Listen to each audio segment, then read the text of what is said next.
सास का कायाकल्प। राधा को अपनी सास से बहुत प्यार था। मम्मी जी, आपकी साड़ी कितनी प्यारी लग रही है।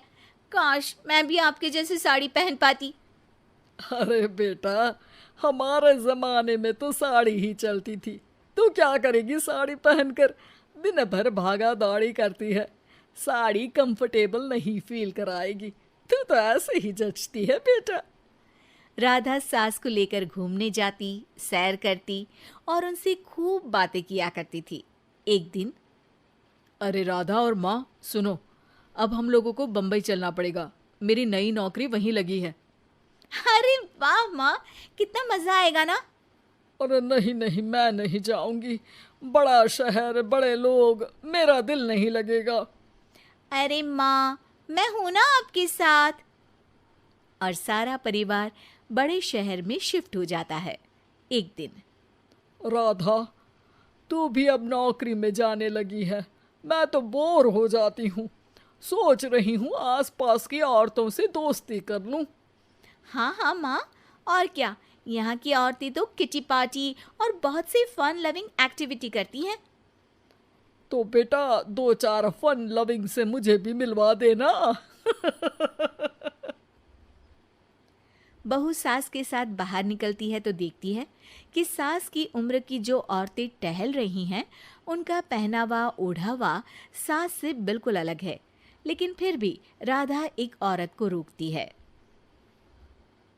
Hello aunty, how are you? Oh great darling. Aunty, हम लोग यहाँ नए शिफ्ट हुए हैं। ये मेरी मम्मी है।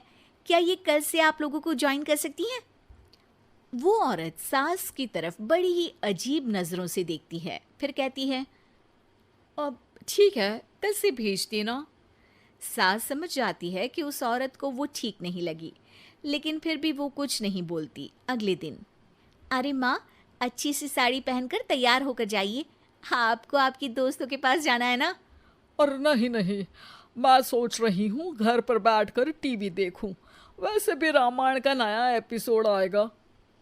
नहीं माँ, आप जाओ ना, लोगों से मिलो, बात करो, अच्छा लगेगा। ना चाहते हुए भी सास उन लोगों के पास जाती है, लेकिन सभी सास से बुरा व्यवहार करते हैं। सास मुंह लटकाकर घर आ जाती है।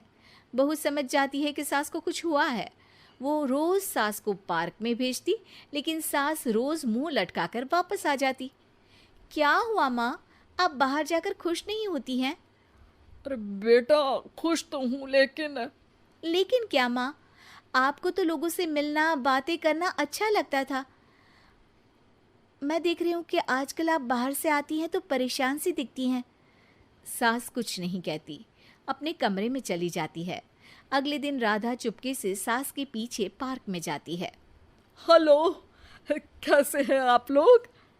एक औरत मुंह बनाकर साइड हो जाती है। सभी एक दूसरे से बात करती हैं, लेकिन राधा की सास साइड में चुपचाप अकेली बैठी रहती हैं। राधा घर आती है और सास के वापस आने का इंतजार करती है। सास मुंह लटकाकर घर आती है।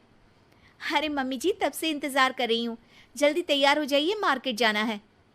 राधा सास को लेकर बाजार जाती है और उन्हें कुछ मॉडर्न कपड़े दिलाती है। अगले दिन सास उन कपड़ों को पहनकर पार्क में जाती है। Oh my god, you are looking gorgeous. Beautiful top, कहाँ से लिया? हे, मेरे घर में कल किटी है, तुम जरूर आना। अजीब औरतें हो तुम लोग। मैं रोज आती थी तब तो तुम लोग सीधे मुंह बात भी नहीं करती थी। आज इन कपड़ों को देखकर तुम मुझे घर बुला रही हो। लेकिन सुनो, अब मुझे तुम लोगों से कोई बात नहीं करनी और ना ही दोस्ती करनी है।